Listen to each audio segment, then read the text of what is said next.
مثل الذين حملوا التوراة ثم لم يحملوها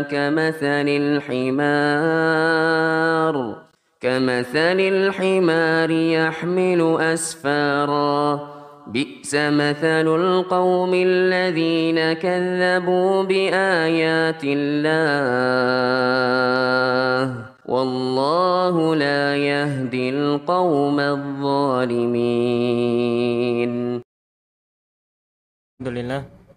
Alhamdulillah hamdan katsiran tayyiban barakan fih mubarakan alaina kama yuhibbu rabbuna wa yarda.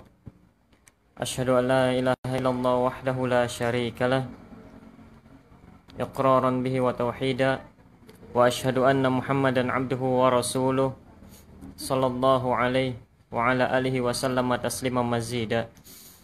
Qala Allah tabaraka wa ta'ala fil Qur'anil Karim, ya ayyuhalladzina amanu taqullaha wa qulu qawlan sadida yuslih lakum a'malakum wa yaghfir lakum dzunubakum wa may yuti'illaha wa rasulahu faqad faza fawzan 'azima. Amma ba'd, ikhwan fi din, azakumullah, kaum muslimin yang saya muliakan. Kita masih dalam pembahasan kitab Aina Nahnu min Akhlaqis Salaf, dan kita masih dalam pembahasan tentang para ulama salaf dan pemahaman mereka tentang agama. Disebutkan oleh Al-Imam Al-Muzani, murid dari Al-Imam Syafi'i rahimahumullahu ta'ala, ia mengatakan, qultu in kana ahadun yukhriju ma fi dhamiri wa ma ta'allaqa bi khatiri min amri tauhid fa Syafi'i.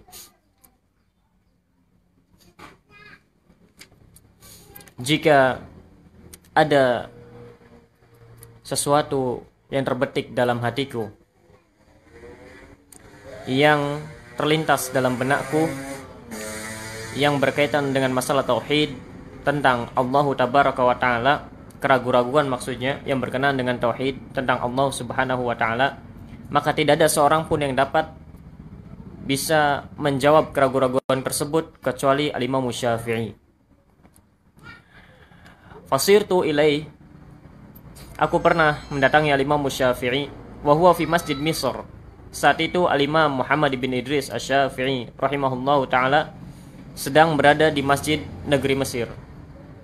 Sering kita dapati, Pak, di buku-buku mazhab Al-Imam Syafi'i, si Al-Imam Nawawi dan lain sebagainya, mereka para ulama mazhab sering ketika menukil ucapan Al-Imam Syafi'i yang mengatakan qala Syafi'i radhiyallahu anhu, qala Syafi'i radhiyallahu anhu, begitu. Ia tidak mengatakan rahimahullah, tapi dia mengatakan radhiyallahu anhu. Padahal kita ketahui bahwasanya doa radhiyallahu anhu itu untuk para sahabat Rasulullah sallallahu alaihi wasallam.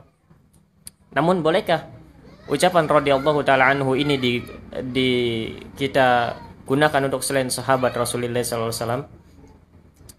Boleh apa enggak, Pak? Kita jarang mendapati ada ulama-ulama zaman sekarang misalkan mengatakan radhiyallahu anhu kepada selain para sahabat. Namun jika kita membaca buku-buku para mazahib, kita akan dapati mereka mengatakan hal seperti itu. Semisal Al-Imam Nawawi di dalam Syarah Al-Muhadzab atau Al-Majmu'nya atau Syarah Sahih Muslim ketika mengungkapkan pendapat dari mazhabnya, kadang tatkala menukilkan ucapan Al-Imam Syafi'i yang mengatakan radhiyallahu taala anhu, maka jawabnya adalah boleh kita mendoakan radhiyallahu anhu kepada selain sahabat Rasulullah sallallahu alaihi wasallam. Dan makna doanya bukan memastikan bahwasanya Allah Subhanahu wa taala meridhoi mereka, bukan. Tapi maknanya adalah harapan semoga Allah Subhanahu wa taala meridhoi mereka. Bukan maknanya Allah Subhanahu wa taala pasti meridhoi Al-Imam Syafi'i karena kita tidak tahu. Tapi maknanya adalah semoga Allah Subhanahu wa taala meridhoi Al-Imam Syafi'i. Begitu. Sama halnya seperti ucapan rahimahullah, itu biasa kita gunakan untuk orang yang sudah wafat. Tapi di negeri kita ini sering kadang-kadang ketika orang yang sudah wafat dikatakan almarhum kan begitu. Boleh tidak penggunaan kata almarhum kepada orang yang telah wafat? Kenapa tidak boleh? Iya, secara bahasa dipastikan, secara bahasa almarhum yang dirahmati, karena dia berasal dari isim maf'ul, wazannya maf'ul, yang artinya dia yang dirahmati.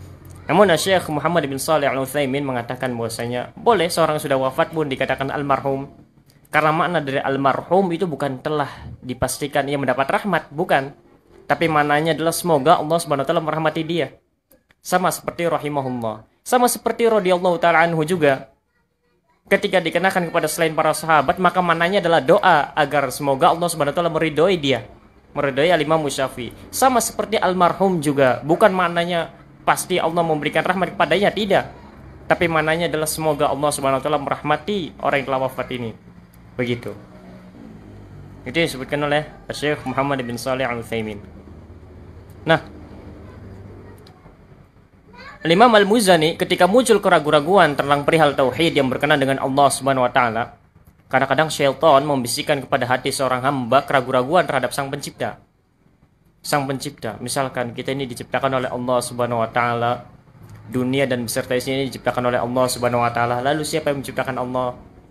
Kadang syaitan begitu. Kadang juga muncul pertanyaan, Allah itu maha besar, kan begitu. Dan tidak ada satupun yang lebih besar dari Allah Subhanahu wa taala. Nah, pertanyaannya, mampukah Allah Subhanahu wa taala menciptakan yang lebih besar dari dirinya? Nah, ini kadang syubhat yang dilontarkan oleh syaitan atau syubhat yang dilontarkan oleh para ahli kalam untuk membuat keraguan-raguan dalam benak kaum muslimin. Allah Subhanahu wa taala maha besar dan Allah maha mampu. Ya, benar. Mampukah Allah Subhanahu wa taala menciptakan yang lebih besar darinya? Kalau jawab iya salah, jawab tidak salah. Kalau misalnya dia mengatakan, iya Allah mampu, maka ia akan mengatakan, kalau begitu ada yang lebih besar dari Allah. Kalau kita katakan Allah tidak mampu menciptakannya, maka mereka akan mengatakan, kalau begitu Allah bukan maha mampu. Begitulah ahli kalam. Dan begitulah syaitan dalam membuat keraguan-raguan terhadap zat Allah tabaraka wa ta'ala. Lalu bagaimana Ustaz? Wah, ini syubhat ini Ustaz. Maka jawabannya adalah Allah Subhanahu wa taala mampu untuk menciptakan makhluk yang lebih besar darinya. Namun Allah sudah menetapkan bahwasanya tidak ada yang lebih besar dari dirinya. Allah mampu menciptakan apapun, Allah mampu. Namun Allah sudah menetapkan bahwasanya dirinya sajalah yang paling besar, tidak ada yang lain. Begitu. Nah, Al-Imam Al-Muzani ketika muncul keraguan-raguan dalam hati yang berkenaan dengan tauhid tentang Allah Subhanahu wa taala, maka Al-Imam Al-Muzani mengatakan tidak ada seorang pun yang dapat menghilangkan keraguan-raguan dalam hatiku ini dalam perihal tauhid kecuali Al-Imam Syafi'i. Kecuali Al-Imam Syafi'i. Karena Al-Imam Syafi'i ini orang hebat. Seorang ulama yang sangat cerdas, yang diakui keilmuannya oleh lawan ataupun kawan. Bahkan kalau akal seluruh penghuni saat itu di zaman Al-Imam Syafi'i, semua manusia akalnya dikumpulkan, setengah penduduk bumi itu dikumpulkan menjadi satu, lalu berhadapan dengan Al-Imam Syafi'i, maka Al-Imam Syafi'i yang menang. Dari kecerdasan akalnya, dari kepandaiannya.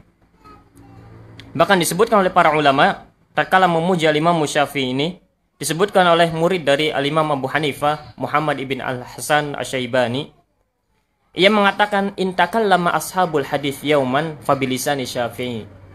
Kalau pada hari ini para alul hadis itu berbicara tentang hadis Rasulullah SAW, tentang fikih hadis, tafsir hadis, makna hadis Rasulullah SAW, maka pada hakikatnya mereka para alul hadis berbicara dengan lisannya Al-Imam Syafi'i.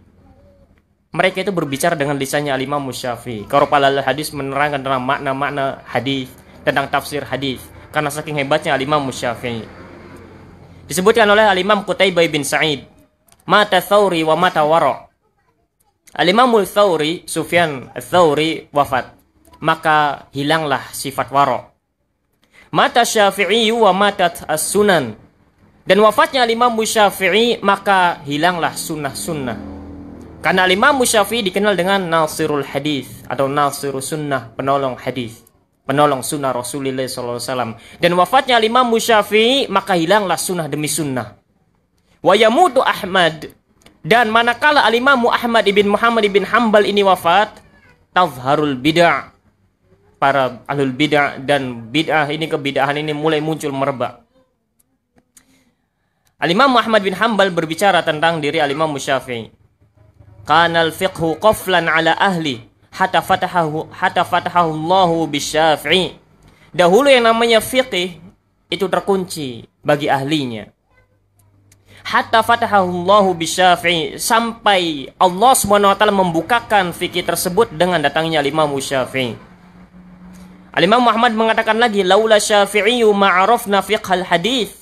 Kalau bukan karena Imam Syafi'i, maka aku tidak akan pernah mengerti yang namanya fikih hadis Rasulullah SAW. Saking cerdasnya Imam Syafi'i, sampai-sampai Imam Ahmad bin Hanbal, dia adalah ulama hadis yang banyak hafalan hadisnya.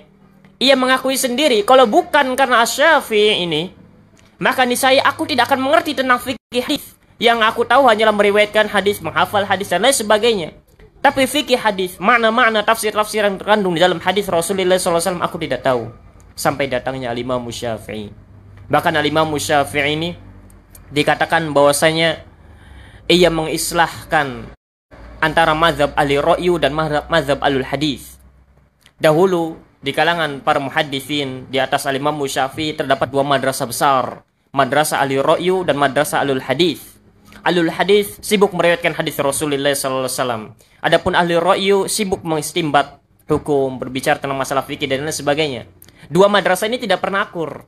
Sampai datang Imam Syafi'i mengakurkan dua madrasah ini. Sehingga majelis Imam Syafi'i ini adalah majelis riwayat hadis dan majelis fikih hadis. Menggabungkan antara dua madrasah ini karena kecerdasan Imam Syafi'i. Bahkan dahulu Imam Ahmad bin Hanbal, tatkala ia membawa kawannya untuk haji ke Mekah, Imam Ahmad bin Hanbal tidak mendatangi majelisnya para ulama kibar di sana. Semisal Imam Sufyan ibn Uyainah. Namun Imam Ahmad bin Hanbal lebih memilih duduk di majelisnya Imam Syafi'i yang saat itu masih seorang pemuda. Lalu kawannya menegur, "Kenapa kamu malah duduk di hadapan seorang pemuda ini sedangkan kamu meninggalkan majelisnya Sufyan ibn Uyainah, seorang ulama besar?" Maka di sini katanya. Lalu Imam Ahmad mengatakan, kalau engkau terluputkan hadis Rasulullah SAW dengan sanad yang ali, dengan sanad yang pendek itu jaraknya, maka engkau masih bisa mendapatinya dengan sanad yang nazil, dengan sanad yang lebih panjang. Intinya kamu akan mendapatkan hadis tersebut. Tapi kalau engkau tidak mendapatkan akal seorang pemuda ini, maka aku khawatir engkau tidak akan mendapatkan akal pemuda ini selama-lamanya hingga hari kiamat nanti. Karena kecerdasan Imam Syafi'i. Di dalam majelisnya bukan hanya riwayat hadis Rasulullah SAW. Karena dahulu di majelis para immatul hadis ada yang disebut dengan majelis riwayah. Disebutkan riwayat qala hadatsana fulan bin fulan, qala hadatsana fulan bin fulan, sudah. Namun Imam Syafi'i datang dengan menggabungkan antara majelis ahli hadis dan majelis ahli ra'yu. Bukan hanya meriwayatkan hadis, tapi Imam Syafi'i menjelaskan pula makna yang terkandung dalam hadis tersebut. Makanya Imam Muhammad bin Hanbal mengatakan, kalau sampai terluputkan olehmu akal pemuda ini, maka niscaya engkau tidak akan pernah mendapatkan lagi yang seperti dirinya sampai hari kiamat. Karena cerdasnya Imam Syafi'i. Disebutkan oleh Imam Ar-Rabi' bin Sulaiman, murid dari Imam Syafi'i juga, karena ashabul hadis la ya'rifuna tafsirul hadis hatta ja'a Syafi'i. Sama seperti Imam Muhammad tadi.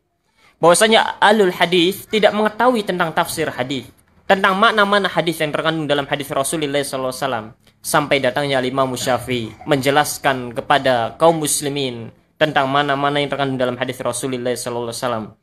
Bahkan disebutkan oleh Harun bin Sa'id, "Lau anna Syafi'iyya nadhara 'ala hadzal 'amudi alladhi min hijara bi annahu min khashab la ghalaba." Kalau seandainya Imam Syafi'i ini berdebat dengan seseorang tentang permasalahan sebuah tiang, kalau di sini misalkan ada tiang yang terbuat dari batu, tiang itu terbuat dari batu. Lalu kata Imam Syafi'i, tiang ini terbuat dari kayu, maka Imam Syafi'i yang menang. Sama misalkan lantai ini warnanya putih. Kalau ada Imam Syafi'i di sini mengatakan bahwa lantai ini warna hitam, maka Imam Syafi'i yang menang. Padahal jelas warnanya putih. Saking hebatnya Imam Syafi'i berargumentasi, saking cerdasnya Imam Syafi'i. Maka tak heran Imam Al-Muzani datang kepada Imam Syafi'i dan ia mengatakan bahwasanya tidak ada seorang pun yang dapat menghilangkan fikiran tentang Allah Tabaraka wa Ta'ala yang mengganggu di dalam hatiku, yang itu membuat keraguan-keraguan dalam hatiku, kecuali Imam Syafi'i. Lalu Imam Al-Muzani mendatangi Imam Syafi'i yang saat itu sedang berada di Masjid Mesir. Falamma jasautu baina yadayhi qultu, tatkala aku bersimpuh di hadapannya, aku langsung bertanya kepada Imam Syafi'i, hajasa fi dhamiri mas'alatan fi tauhid. Ada sesuatu yang terbetik dalam benakku, keraguan-keraguan tentang perihal masalah tauhid, tentang Allah Tabaraka wa Ta'ala. Fa'alimtu anna ahadan la ya'lamu ilmaka, dan aku mengetahui bahwasanya tidak ada satupun orang yang dapat menjawab perihal hal ini yang berkaitan dengan keraguan-keraguan terhadap Allah Tabaraka wa Ta'ala selain darimu. Famalladzi indak, apa yang ada di sisimu, maka bantu aku untuk menjawabnya. Faghadiba, maka Imam Syafi'i ini marah. Tsumma qala atadri aina anta, apakah engkau tahu di mana engkau sekarang ini? Qultu na'am, aku tahu, aku sedang berada di mana. Qala hadzal mawdi' alladzi aghraqallahu fihi fir'aun, saat ini engkau berada di tempat yang mana Allah Subhanahu wa taala menenggelamkan Firaun. Abalahu anna Rasulullah sallallahu alaihi wasallam amara bisu'ali an dzalik, apakah telah sampai kepadamu bahwasanya Rasulullah sallallahu alaihi wasallam memerintahkan untuk bertanya tentang perihal masalah tersebut, tentang zat Allah Tabaraka wa Ta'ala, sedangkan Allah dan Rasulnya sendiri sallallahu alaihi wasallam tidak pernah menjelaskan hal tersebut? Maka ia mengatakan la, tidak. Qal hal takallama fi sahabah, apakah para sahabat Rasulullah sallallahu alaihi wasallam membicarakan hal itu? Ia pun mengatakan qultu la, tidak pernah. Qala tadri kam najman fis sama, tahukah engkau berapa jumlah bintang di langit? Qala la, aku tidak tahu. Lalu Al-Imam Syafi'i mengatakan kembali, faqau kabun minha ta'rifu jinsahu tulu'ahu ufulahu mimma khuliqa, apakah engkau tahu bintang-bintang yang ada di langit itu dari apa jenisnya, kapan terbitnya, terbenamnya, bagaimana? Mimma khuliqa, dari mana diciptakannya, dari apa diciptakannya? Ia mengatakan la, aku tidak tahu. Qala, lalu Al-Imam Syafi'i mengatakan fa syai'un tarahu bi'ainik minal khalqi lasta ta'rifu tatakallama fi ilmi khaliqi, sesuatu yang engkau lihat dengan mata kepalamu sendiri, engkau tidak tahu apa-apa tentang hal tersebut, lalu engkau membicarakan tentang ilmu Allah Subhanahu wa taala, lalu engkau bertanya tentang perihal zat Allah Tabaraka wa Ta'ala, yang hal tersebut tidak pernah disampaikan oleh Allah Tabaraka wa Ta'ala kepadamu, yang hal tersebut tidak pernah disampaikan oleh Rasulullah SAW, bahkan para sahabat Rasulullah SAW tidak pernah menerangkannya. Ciptaan Allah saja engkau tidak tahu, banyak tidak tahunya. Maka Al-Imam Al-Muzani pun mengatakan, "Tsumma sa'alani an mas'alatin fil wudu." Kemudian Al-Imam Syafi'i bertanya kepadaku tentang perihal wudu. Fa akhtatu fiha, dan aku salah dalam menjawabnya. Fa farra'aha ala arba'ati aujuhin. Kemudian Al-Imam Syafi'i menjelaskan dari satu pertanyaan tersebut menjadi 4 bagian pertanyaan. Fala masib fi syai'in minhu, dan aku tetap tidak bisa menjawabnya. Padahal pertanyaan tentang wudu. Faqala, maka Al-Imam Syafi'i mengatakan kepada Al-Imam Al-Muzani, syai'un tahtaju ilaihi fil yawm 5 marratin tada'uhu ilmahu. Sesuatu yang kau butuhkan dalam sehari 5 kali, karena wudu minimal 5 kali, engkau tidak mengetahuinya, engkau tidak mengilmuinya. Watatakallafa ilmal khaliq, kemudian engkau memberatkan diri tentang ilmu sang khaliq Allah Tabaraka wa Ta'ala. Idza hajasa fi dhamirik dzalik farji' ila Allah. Apabila muncul kebimbangan, keraguan-raguan dalam hatimu yang berkenaan dengan zat Allah Tabaraka wa Ta'ala, maka kembalikan kepada Allah Subhanahu wa Ta'ala. Wa ila qaulihi ta'ala, dan kembalikan kepada firman Allah Subhanahu wa Ta'ala, wa ilahukum ilahun wahid la ilaha illa huwar rahmanur rahim, bahwasanya Rabb kalian adalah Rabb yang satu, la ilaha illa huwar rahmanur rahim, tidak ada zat yang patut untuk diibadahi dengan benar kecuali Allah Subhanahu wa Ta'ala yang Maha Rahman dan Maha Rahim. Fastadalla bil makhluqi 'alal khaliq. Maka Al-Imam Syafi'i menjelaskan dengan diciptakannya makhluk itu menunjukkan bahwasanya adanya sang khaliq. Cukuplah dengan adanya para makhluk ini menunjukkan bahwasanya Allah Subhanahu wa Ta'ala itu zat pencipta. Sehingga untuk membicarakan tentang permasalahan makhluk saja tidak ada cukup waktu. Kita tidak banyak tahu tentang makhluk Allah Tabaraka wa Ta'ala. Lantas bagaimana mungkin kita sempat-sempatnya memikirkan tentang zat Allah, yang Allah Subhanahu wa Ta'ala terkadang tidak mengkhabarkan sebagian yang berkaitan dengannya. Dan Rasulullah SAW pun terkadang tidak mengkhabarkan sebagian yang berkaitan dengan zat Allah Subhanahu wa Ta'ala. Karena kadang muncul di tengah-tengah ahli kalam dan lain sebagainya pembicaraan tentang zat Allah Subhanahu wa Ta'ala, yang hal tersebut tidak pernah dibahas oleh Allah dan Rasulullah SAW. Bahkan para sahabat Rasulullah SAW tidak pernah membicarakannya. Tugas kita hanya mengimani apa yang datang dari Allah dan Rasulullah SAW. Tugas kita hanya mengimani ketika Allah Subhanahu wa Ta'ala mengatakan untuk dirinya bahwasanya Allah Subhanahu wa Ta'ala itu memiliki nama Ar-Rahman. Tugas kita mengimani. Tugas kita mengimani bahwasanya Allah Subhanahu wa Ta'ala memiliki sifat rahmah, bukan malah ditolak. Ketika Allah Subhanahu wa Ta'ala mengkhabarkan bahwasanya dirinya beristiwa di atas arsy, maka tugas kita adalah cukup mengimaninya. tanpa perlu mengatakan berarti Allah Subhanahu wa taala butuh ars. Siapa yang mengatakan Allah butuh ars? Itu Anda, bukan Allah tabaraka wa taala. Allah hanya mengkabarkan kepadamu bahwasanya Allah Subhanahu wa taala beristiwa di atas ars. Maka wajib bagimu untuk mengimaninya. Apalagi zat yang berkaitan dengan Allah Subhanahu wa taala. Kalau misalkan Allah Subhanahu wa taala beristiwa di atas ars, lantas ketika Allah Subhanahu wa taala belum menciptakan ars, Allah ada di mana? Ya subhanallah. Apakah Allah menerangkan tentang hal tersebut? Apakah Rasulullah SAW menerangkan tentang hal tersebut? Apakah para sahabat Rasulullah SAW menerangkan tentang hal tersebut? Kita jawab tidak. Apakah Allah menerangkan keadaan dirinya tatkala sebelum Allah Subhanahu wa taala menciptakan ars? Tidak. Allah hanya mengkabarkan kepada kita bahwasanya Dia Ar-Rahmanu 'alal 'arsy istawa. Allah Subhanahu wa taala beristiwa di atas ars, maka imani, terima. Sudah beres. Tanpa perlu bertanya bagaimananya. Tanpa perlu memalingkan makna yang terkandung di dalamnya. Tanpa perlu mengatakan bukankah berarti. Kalau begitu Allah butuh ars. Kalau begitu ars lebih besar dari Allah. Itu karena Anda terlalu makhluknya. Mengatakan bahwa saya tidak boleh menyamakan Allah dengan makhluknya, padahal yang ada di pikiran Anda sendiri sudah menyamakan Allah dengan makhluknya, dan ini tidak boleh. Dan kita, umat manusia, dan mereka, dari kanan dan kiri mereka, wala tajidu aktsarahum syakirin, sehingga ini janji iblis. Laknatullah dan Rabbuna tabaraka wa ta'ala. Disebutkan oleh Al-Imam Qatadah yang mengatakan bahwasanya makna dari datangnya iblis dari arah depan adalah iblis membuat keraguan-raguan tentang perihal akhirat. Iblis mengkhabarkan kepada makhluk bahwasanya tidak ada yang namanya hari pembalasan, tidak ada yang namanya neraka, tidak ada yang namanya surga. Adapun dari arah belakang mereka, maka iblis memberikan motivasi, menghiasi dunia, memberikan godaan berupa dunia kepada makhluknya, sehingga banyak dari kaum muslimin yang terlena terhadap dunia. Adapun dari kanan mereka, maka iblis menghiasi kebaikan-kebaikan mereka. Adapun dari kiri mereka, maka iblis menghiasi keburukan-keburukan mereka. Iblis menghiasi kebaikan-kebaikan mereka sehingga manusia itu mengatakan nanti dan nanti. Adapun dari sisi keburukan, maka iblis menghiasinya sehingga perbuatan-perbuatan yang buruk. Disebutkan oleh Al-Imam Ibnul Qayyim Al-Jauziyah di dalam kitabnya Bada'i'ul Fawaid bahwasanya iblis dalam menyesatkan manusia ia memiliki 6 tahapan.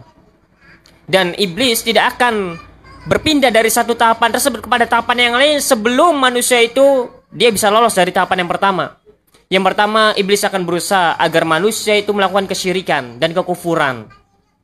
Kesyirikan dan kekufuran. Apabila manusia tersebut mampu bertahan tidak melakukan kesyirikan dan kekufuran, maka iblis tidak tinggal diam. Iblis akan datang lagi dengan membawa jeratnya yang kedua, yaitu menjatuhkannya dalam permasalahan, dalam urusan-urusan kebid'ahan.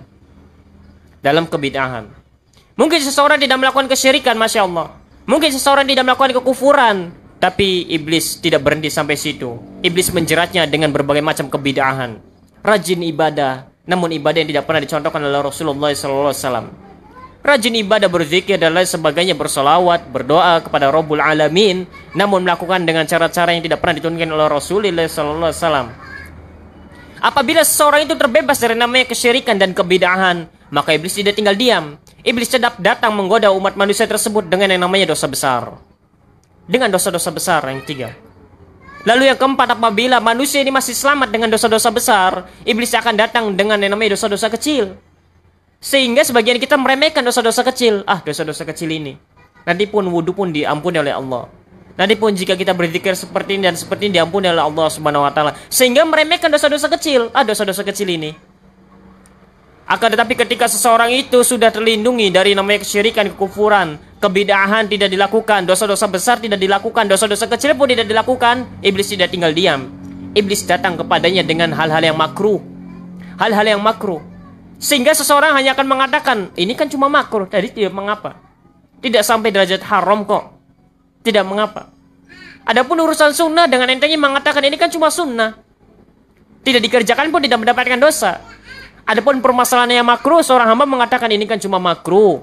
Tidak sampai derajat haram. Begitulah iblis dalam menjerat tipunya kepada umat manusia. Apabila seorang itu mampu menjarinya dari hal yang makruh, iblis tidak tinggal diam. Iblis masih terus berlanjut menggoda manusia dengan hal-hal yang mubah dan yang sia-sia. Hal tersebut halal, tidak makruh. Hal tersebut mubah, Namun iblis menggoda manusia tersebut agar banyak terjerembab ke dalam hal yang mubah tersebut. Banyak melakukan perkara-perkara yang sia-sia, padahal itu mubah. Akhirnya terlantar berbagai macam kewajiban. Akhirnya terlantar berbagai macam sunnah-sunnah Rasulullah SAW. Dan begitulah tipu daya iblis dalam menjerat umat manusia. Ketika selesai satu gagal, lalu iblis datang lagi dengan hal yang lainnya. Dan begitulah janji iblis laknatullah alaihi di hadapan Allah tabaraka wa ta'ala. Disebutkan oleh Ibrahim Al-Harbi,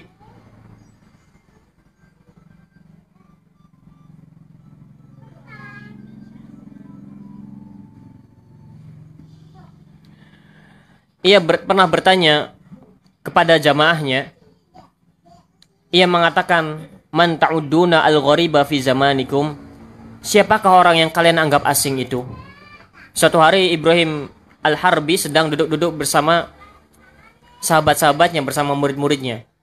Lalu Al-Imam Ibrahim Al-Harbi ini bertanya kepada mereka, kepada jamaahnya, "Menurut kalian siapa sih orang asing itu?" Faqala rajul, di antara jamaahnya mengatakan, "Al-gharibu manna'a an watanihi."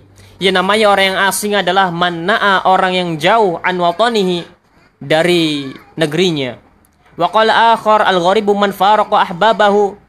Yang lain mengatakan bahwasanya orang yang asing adalah orang yang berpisah dari kekasihnya. Faqala Ibrahim, lalu Ibrahim mengatakan, "Al-gharibu fi zamanina rajulun salihun." Bahwasanya yang asing di negeri kita adalah seorang yang saleh. Asya baina qaumin salihin, yang hidup di tengah-tengah orang-orang yang saleh. In amara bi ma'rufin azaruhu. Apabila ia memerintahkan kepada hal yang ma'ruf, maka orang-orang saleh yang ada di sekelilingnya menolongnya. Wa innaha an munkarin a'anuhu. Apabila orang saleh ini melarang dari kemungkaran, maka orang-orang saleh yang ada di sekitarnya pun membantunya. Membantu untuk menegakkan hal-hal yang dilarang tersebut agar tidak dilakukan oleh manusia. Wa in ihtaja ila sababin minad dunya manuhu. Apabila ia membutuhkan sesuatu dari perkara dunia, maka orang-orang soleh yang ada di sekitarnya membantunya. Ini adalah orang-orang asing. Lalu Al-Imam Ibrahim Al-Harbi melanjutkan, "Tsumma matu wa tarakuhu." Kemudian orang-orang yang asing, orang-orang yang soleh yang ada di sekitarnya tersebut wafat. Akhirnya ia pun ditinggal sendirian. Ini adalah hakikat orang yang asing, kata Al-Imam Ibrahim Al-Harbi. Seorang yang soleh yang hidup di tengah-tengah orang-orang yang soleh juga. Ketika ia memerintahkan hal yang ma'ruf, orang-orang soleh ini membantunya melakukan hal yang ma'ruf. Ketika orang soleh ini melarang dari hal yang mungkar, maka orang-orang soleh ini pun saling menolong agar jangan sampai manusia itu melakukan kemungkaran. Jika seorang yang soleh ini membutuhkan sesuatu dari perkara dunia, membutuhkan uang, bantuan dan lain sebagainya, kawan-kawannya yang soleh membantunya. Namun tatkala wafat orang-orang yang soleh yang ada di sekitarnya, kawan-kawannya yang soleh wafat, maka ia pun akhirnya tinggal sendirian. Inilah hakikat orang yang asing, orang yang gharib di dunia. Karena kita memang hidup di dunia, yang namanya perjumpaan pasti ada yang namanya perpisahan. Kita bertemu pasti kita akan berpisah. Tidak mungkin seorang itu akan bersatu terus selama-lamanya, tidak. Jangankan kita yang namanya sepasang suami istri pun kelak ia akan mengalami namanya perpisahan. Maka hal ini mesti difahamkan. Meskipun misalkan kita mencintai seseorang, mencintai istri kita, mencintai anak-anak kita, maka kita harus paham bahwasanya kelak nanti kita akan berpisah dengan keluarga kita. Kelak nanti kita akan berpisah dengan istri dan anak-anak kita. Sehingga dari situ kita akan mengerti, memahami. Tatkala kita berpisah, tatkala waktu tersebut tiba, hari perpisahan itu tiba, kita tidak akan mengeluhkan akan takdir Allah sebenarnya yang menimpa kita. Rasulullah SAW pernah didatangi malaikat Jibril alaihissalam. Lalu malaikat Jibril ini berkata kepada Rasulullah SAW, "Ya Muhammad, ish ma syi'ta fa innaka mayyitun." Wahai Muhammad, hiduplah sesuka hatimu. Namun engkau perlu tahu bahwasanya engkau pasti akan mati. Wa ahbib man syi'ta fa innaka mafarikhu. Dan cintailah orang yang kau cintai sekehendakmu. Namun kau harus tahu bahwasanya kelak engkau akan berpisah dengannya.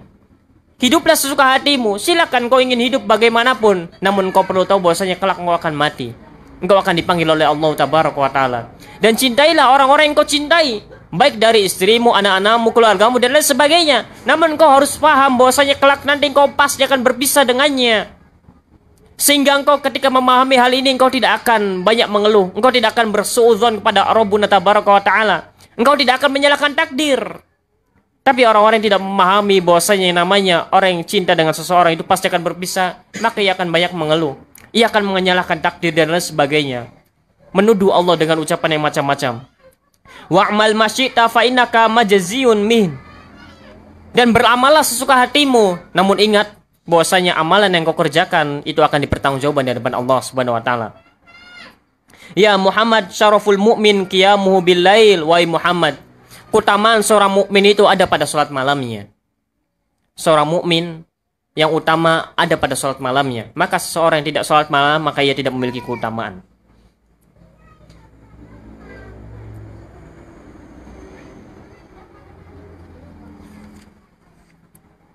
Disebutkan oleh Al-Imam Ibnu Battah, aku mendengar Al-Imam Al-Barbahari memiliki kitab yang sangat indah yang berkaitan dengan akidah dan manhaj, Syarhus Sunnah karya Al-Imam Al-Barbahari. Bahwasanya Al-Imam Al-Barbahari ini berkata, al-mujalasatu lil munasahah fathu babil faidah, wal mujalasatu lil munadharah ghalqu babil faidah.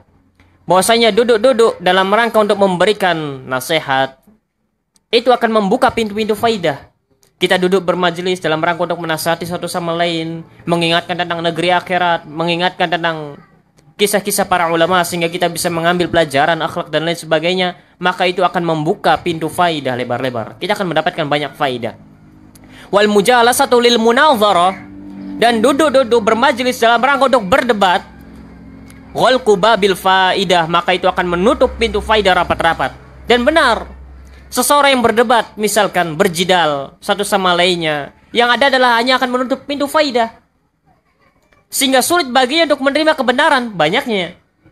Beda halnya dengan seseorang yang berdiskusi, bermusyawarah tentang ilmu.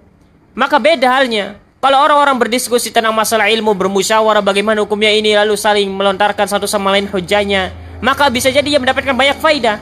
Namun ketika suatu majelis sudah direncanakan dalam rangka untuk berdebat, banyaknya adalah untuk menjatuhkan satu sama lain, banyaknya adalah untuk menang-menangan. Maka dari itu Al-Imamul Barbahari mengatakan bahwasanya majelis yang di dalamnya untuk berdebat, berjidal, maka itu akan menutup pintu faidah rapat-rapat, sehingga tidak akan banyak faidah yang didapat. Dan ini pun merupakan larangan dari para ulama ussalaf. Ketika duduk-duduk yang dihabiskan hanya untuk berjidal saja. Sebagian ikhwan kita, Masya Allah, barakallahu fiqh, ketika sudah mengerti sunnah Rasulullah SAW, hobinya hanya mendebat sini, sana, sini. Sedangkan ia mendebat pun bukan dengan ilmu, hanya kopas sana sini lalu mendebat para mukhalif dan lain sebagainya. Padahal para ulama telah menjelaskan kepada kita bahayanya berjidal. Apalagi bahayanya berjidal, berdebat dengan ahlul bidah. Apalagi berdebat dengan orang-orang yang memiliki kerusakan dalam akidah dan manhajnya. Jangankan berdebat, para ulama dari kalangan para salaful ummah mendengar saja satu ucapan dari mereka, orang-orang yang memiliki penyakit hati di dalamnya berupa rusaknya akidah dan manhajnya, itu mereka larang. Sahabat yang mulia Ibnu Abbas radhiyallahu taala anhu berkata, "La tujalis ahlal ahwa fa inna mujalasatahum mumridatun lil qulub." Janganlah kalian duduk bersama ahlul bidah, orang yang menyimpang dalam hal akidah, orang yang menyimpang dalam hal manhaj. Jangan sekali-kali engkau duduk bersama mereka. Jangan sekali-kali engkau duduk bersama orang-orang Syiah yang mereka melaknat Aisyah radhiyallahu taala anha. Jangan sekali-kali engkau duduk bersama orang-orang Syiah yang mereka melaknat Abu Bakar dan Umar. Bagaimana mungkin seorang mukmin rela duduk bersama mereka alul ahwa? Kenapa? Karena duduk bersama mereka itu hanya akan mematikan hati, membuat sakit hati. Dan ini larangan dari para ulama kita. Al-Imam Fudail bin Iyad mengatakan, "Man jalasa ma'a sahibi bid'atin fahdharhu."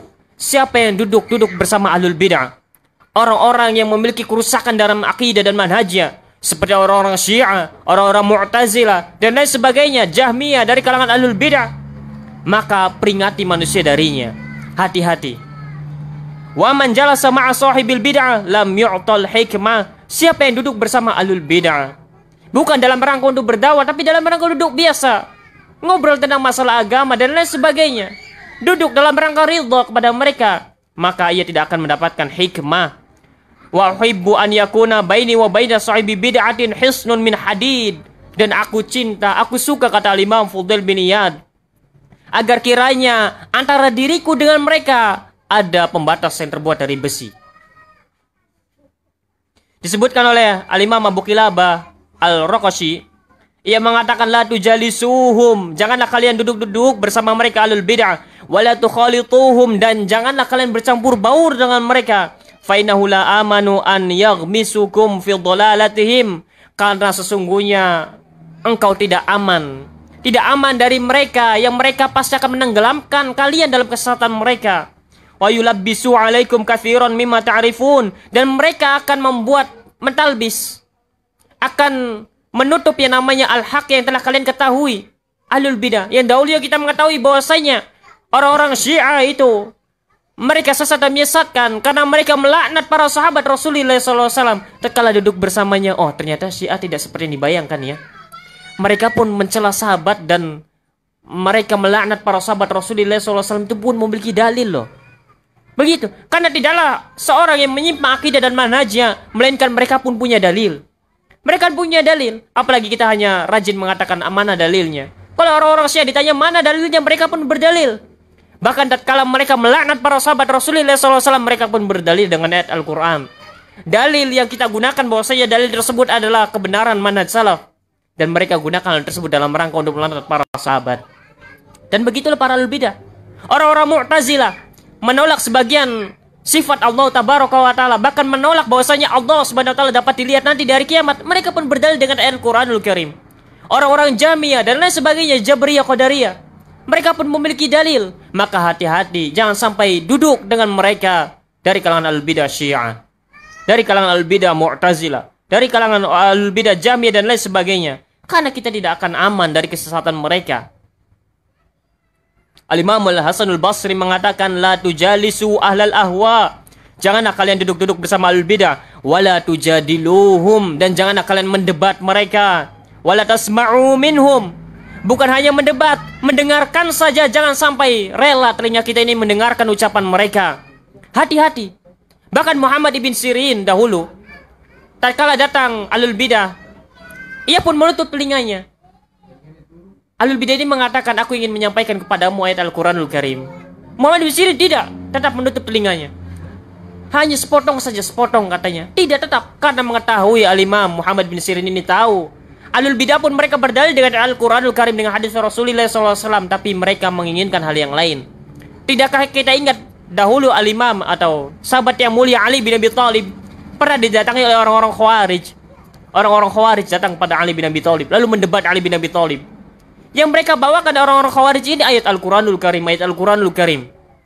Maka apa yang dikatakan oleh Ali bin Abi Thalib? Ali bin Abi Thalib mengatakan, kalimatu haqqin urida biha batil. Kalimat yang kau ucapkan itu hak, Al-Quran. Siapa yang menolak Al-Quranul Karim? Yang diucapkan itu benar, namun yang diinginkan olehmu itu adalah kebatilan. Dan begitulah para al-bidah, dari karangan Khawarij, dari karangan Syiah, dari kalangan Jahmiyah, mereka pun membawa ayat Al-Quran. Maka jangan sekali-kali duduk-duduk bersama mereka, jangan sekali-kali mencoba mendebat mereka dengan alasan menegakkan hujjah. Ustaz, berdebat dengan orang Syiah, yang ada kalian yang ditenggelamkan di dalam syubhatnya. Jangan dikira mereka itu orang-orang bodoh yang tidak mengerti Al-Quran dan hadis Rasulullah SAW. Di antara mereka hafal Al-Quran, mereka pun memiliki dari Al-Quranul Karim. Maka dari sini, majelis yang di dalamnya hanya dihidupkan dengan jidal, berdebat, bukan dalam rangka diskusi ilmiah, tapi hanya berdebat semata, maka di dalamnya akan menutup pintu faidah.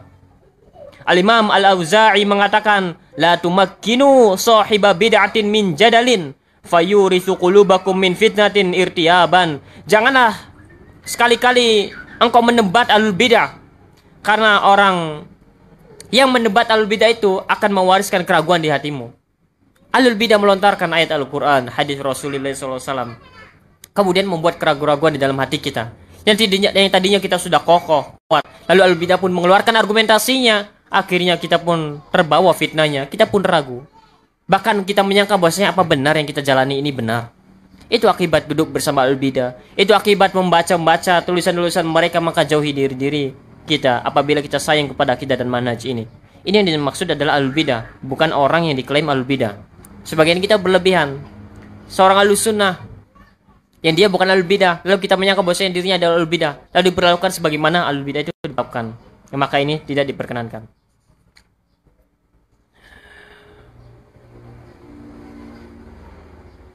Terakhir, Dan ini pun kisah yang cukup panjang.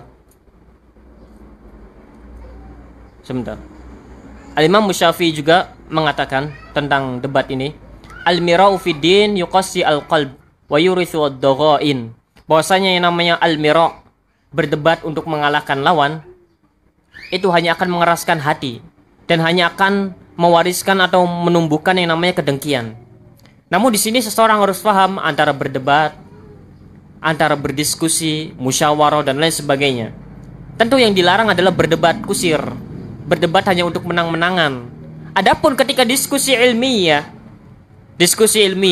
maka ini diperkenankan dan ini dilakukan oleh para ulama. Sebagian kita itu ketika membuka pintu diskusi diangsangkannya debat, maka ini keliru. Yang dilarang adalah al-mira', jidal, debat kusir dan lain sebagainya. Adapun diskusi untuk mencari sebuah hukum, misal kenapa hukumnya ini lalu dibantah lagi misalkan, itu bukan debat yang diharamkan. Bahkan ini yang dianjurkan, agar dengan begitu kita akan mendapatkan faedah yang sangat banyak. Disebutkan oleh Imam Az-Zahabi, ini adalah kisah yang terakhir yang ingin saya bawakan pada pertemuan kita kali ini. Sami'tu al-Muhtadi billahi Muhammad ibn al-Wathiq, kisah yang sangat indah dari al-Imam Muhammad bin Hanbal. Aku mendengar al-Muhtadi billah Muhammad ibn al-Wathiq berkata, kana abi idza arada an yaqtul ahadan ahdarana. Dahulu bapakku, dan dia adalah seorang khalifah Muhammad ibn al-Wathiq, apabila ia hendak membunuh seseorang, ia membawaku untuk menyaksikannya. Dahulu khalifah ini kalau ingin membunuh seseorang, ia membawa anaknya yang bercerita ini untuk menyaksikannya. Fa'utiya bi syaikhin makhdubun muqayyadun. Kemudian didatangkan seorang syekh yang rambutnya berwarna, sudah tua. Muqayyadun, yang terikat. Faqala abi u'dhunu li abi Abdillah wa ashabih. Panggil Abu Abdillah. Maksudnya bukan Imam Muhammad bin Hanbal, tapi maksudnya Ibnu Abi Duwad wa ashabi, dan para sahabat-sahabatnya, para ulama-ulamanya. Ibnu Abi Duwad ini adalah seorang Mu'tazilah, seorang al-bid'ah dari kalangan Mu'tazilah. Dan memang al-Imam Muhammad bin Hanbal ini dia hidup di masa fitnah. Di masa fitnah di mana Mu'tazilah itu berkuasa dekat dengan pemerintah. Sehingga Ahlussunnah itu benar-benar ditindas di zaman al-Imam Muhammad bin Hanbal. Yakni Ibnu Abi Duwad. Qala fa'adakhala syekh, kemudian syekh ini didatangkan kepada Ibnu Abi Duwad. Syekh yang dimaksud adalah al-Imam Muhammad bin Hanbal. Al-Imam Ahmad bin Hanbal mendapatkan siksaan demi siksaan di zaman khalifah saat itu. Karena ia meyakini bahwasanya Al-Quran yang kita baca adalah kalamullah, bukan makhluk. Sedangkan orang-orang Mu'tazilah berkeyakinan bahwasanya Al-Quran adalah makhluk, ciptaan Allah. Sedangkan Ahlussunnah berkeyakinan bahwasanya Al-Quran itu bukan ciptaan Allah, tapi kalamullah, ucapan Allah. Dan Al-Quran bukan makhluk.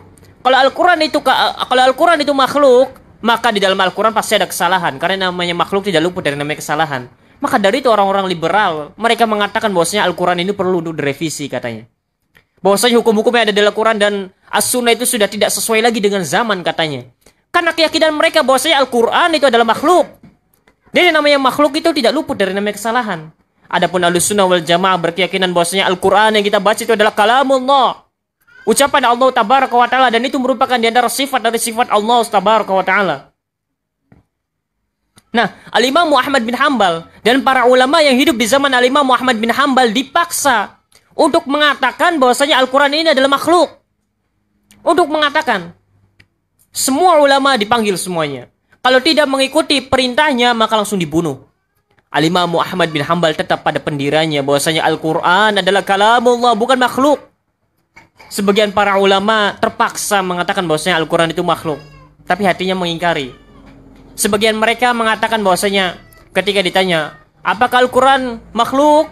Maka ulama yang dihadirkan pada saat itu dari kalangan Ahlussunnah mengatakan bahwasanya Injil, Taurat, Suhuf Musa dan Suhuf Ibrahim semuanya adalah makhluk.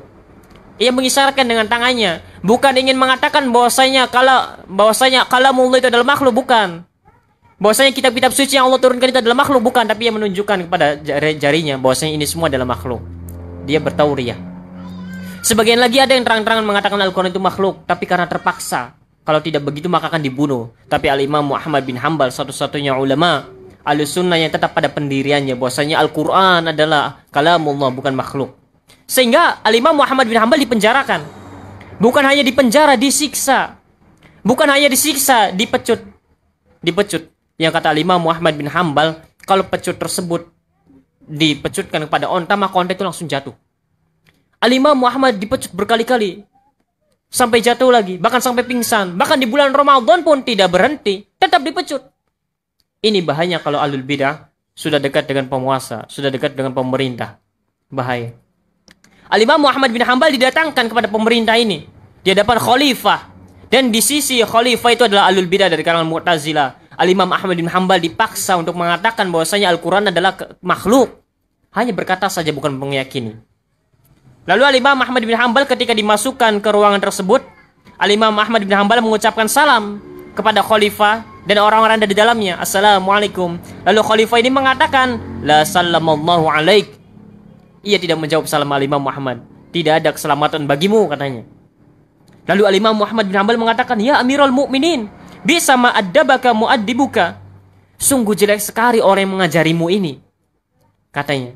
Sungguh orang yang mengajarimu ini, gurumu ini mengajarimu akhlak yang jelek, katanya. Kok orang salam sesama muslim tapi tidak dijawab? Lalu yang mengatakan Al-Imam Muhammad bin Hanbal, qala Allah Ta'ala, wa idza huyyitum bi tahiyyatin fahayyu bi ahsana minha aw rudduha. Apabila seseorang itu datang kepadamu dengan suatu penghormatan, maka balaslah dengan yang lebih baik atau dengan yang semisal dengan itu. Kalau diucapkan salam kepada kita, balaslah dengan yang lebih baik atau yang semisal. Maka Ibnu Abi Duad mengatakan, ar-rajul mutakallim. Wah, orang ini pendebat ini. Orang ini pintar ngomong, katanya. Menunjuk kepada Imam Muhammad bin Hanbal. Qala lahu kallimhu. Khalifah ini, Al-Wathiq, mengatakan bahwasanya debatlah dia. Faqal ya Syekh. Kemudian Ibnu Abi Duad, seorang ulama Mu'tazilah, mengatakan, wahai Syekh, ma taqulu fil Qur'an? Apa pendapatmu tentang Al-Qur'an? Apakah makhluk ataukah kalamullah?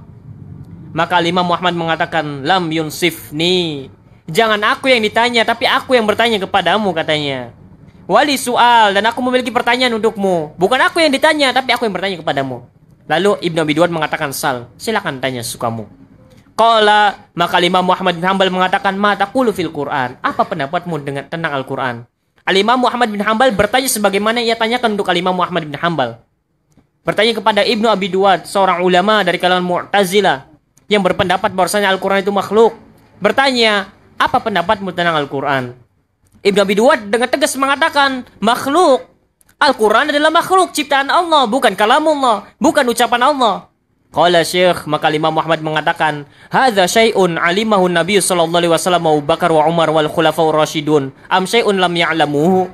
Apakah ucapanmu itu, apakah pendapatmu itu diketahui oleh Rasulullah SAW, Abu Bakar, Umar, dan Khulafaur Rasyidin?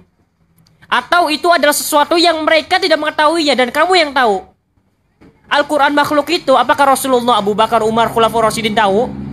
Ataukah Al-Quran makhluk itu Rasul, Abu Bakar, Umar, dan para Khulafaur Rasyidin tidak tahu? Ibnu Abi Duad mengatakan, syai'un lam ya'lamuhu. Itu adalah perkara yang Rasul, Abu Bakar, Umar, dan Khulafaur Rasyidin tidak mengetahuinya. Subhanallah.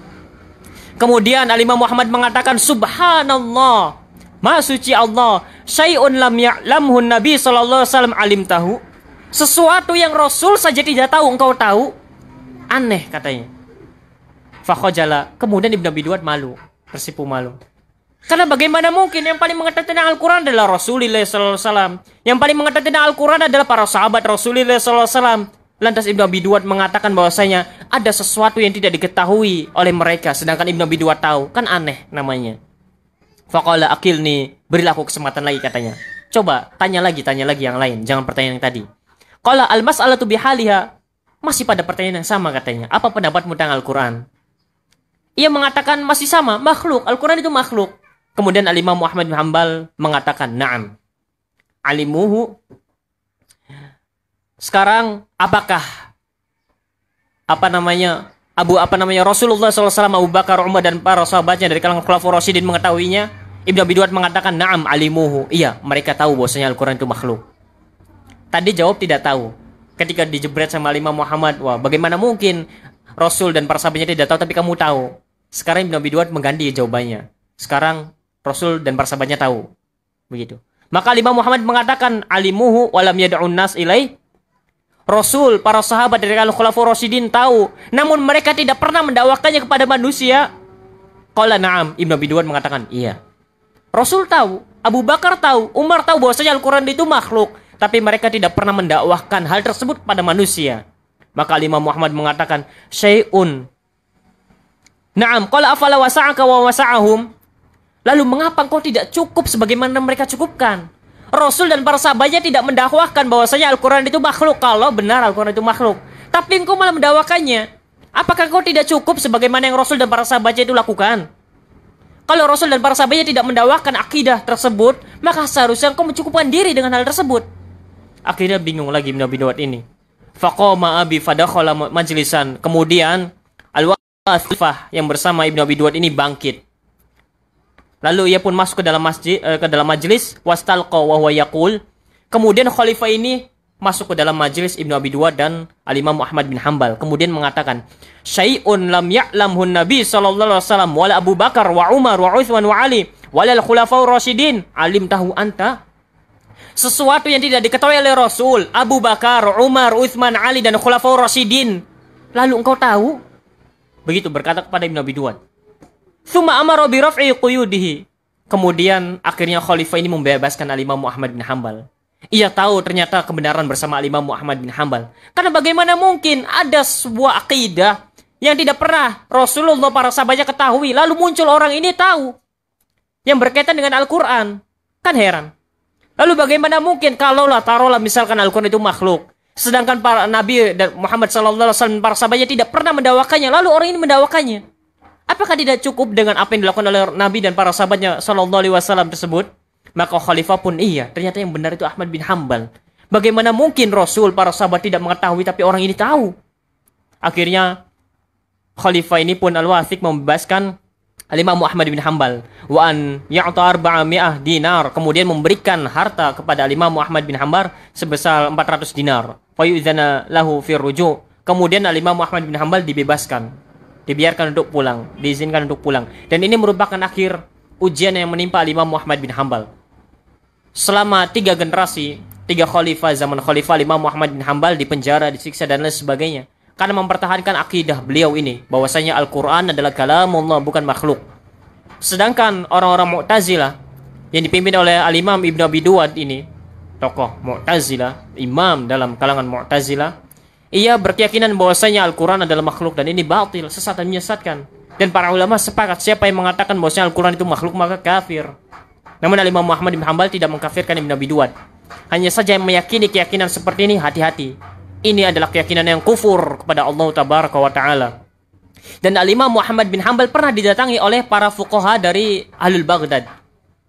Karena saking dahsyatnya ujian yang menimpanya, para fuqaha dari kalangan Al-Baghdad itu, ahli fiqh, mendatangi Imam Muhammad bin Hanbal lalu mengatakan, bagaimana kalau kita berontak saja sudah, katanya.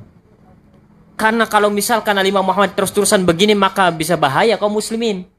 Kalau Imam Muhammad mengatakan Al-Quran itu makhluk, maka seluruh kaum muslimin pada saat itu akan berpendapat seperti pendapatnya Imam Muhammad bin Hanbal. Lalu kata Imam Muhammad bin Hanbal, tidak, sabar saja, sabar, biarkan saja. Dan ini pun ada kisah menarik dari Imam Ahmad bin Hanbal ini.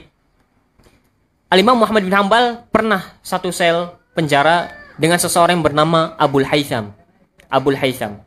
Anaknya Abdullah bin Ahmad sering mendengar Al-Imam Muhammad bin Hanbal ini mendoakan kebaikan untuk Abul Haytham. Rahimallahu Abul Haytham. Rahimallahu Abul Haytham. Katanya, semoga Allah Subhanahu wa taala merahmati seseorang yang bernama Abul Haytham. Abdullah bin Ahmad bin Hanbal ini bertanya kepada bapaknya, siapa Abul Haytham itu ya Abi? Siapa dia? Lalu Al-Imam Muhammad menceritakan, dahulu aku satu sel bersama seseorang yang bernama Abul Haytham. Abul Haytham ini bukan orang baik, tapi dia adalah perampok, pencuri, dan dia ditangkap oleh khalifah, dan dia terkena hukuman sekian ratus ribu cambukan, katanya tiap hari dicambuk sampai mati nanti. Lalu Abul Haytham ini mengatakan kepada Imam Muhammad bin Hanbal, wahai Ahmad, tahukah engkau siapa aku? Kata Imam Muhammad bin Hanbal, aku tidak tahu siapa engkau. Kata dia, aku adalah seorang pencuri, perampok, dan tiap hari aku dihukum sekian ratus cambukan dan aku dihukum mati dia. Kata dia, aku bersabar dalam rangka untuk mentaati syaitan.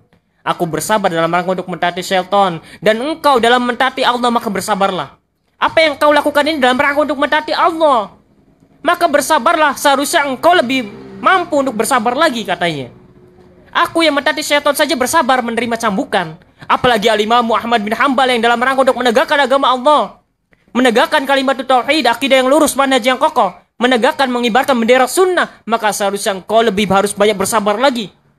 Maka tatkala Imam Muhammad bin Hambal teringat dengan nasihat Abul Haytham ini, ia jadi semangat lagi untuk bersabar. Untuk bersabar. Hingga akhirnya Allah Subhanahu wa taala pun memberikan kemenangan kepada Imam Muhammad bin Hambal. Dan dari sini terdapat pelajaran penting.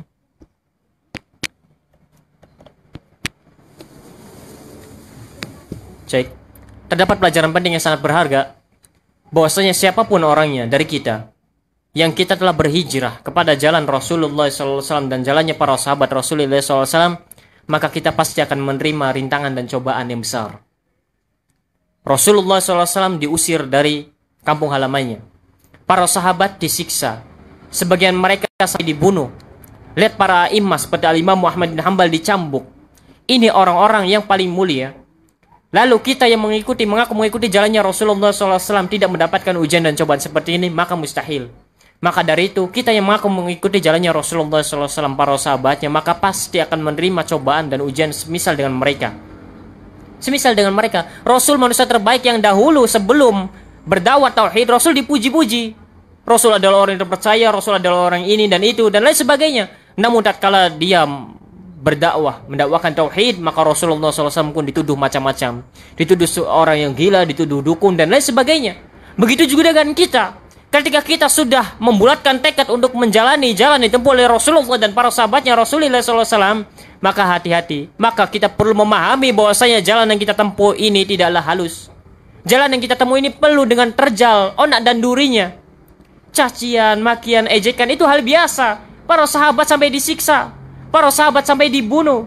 Al-Imam Muhammad bin Hambal dicambuk. Maka dari itu bersabarlah.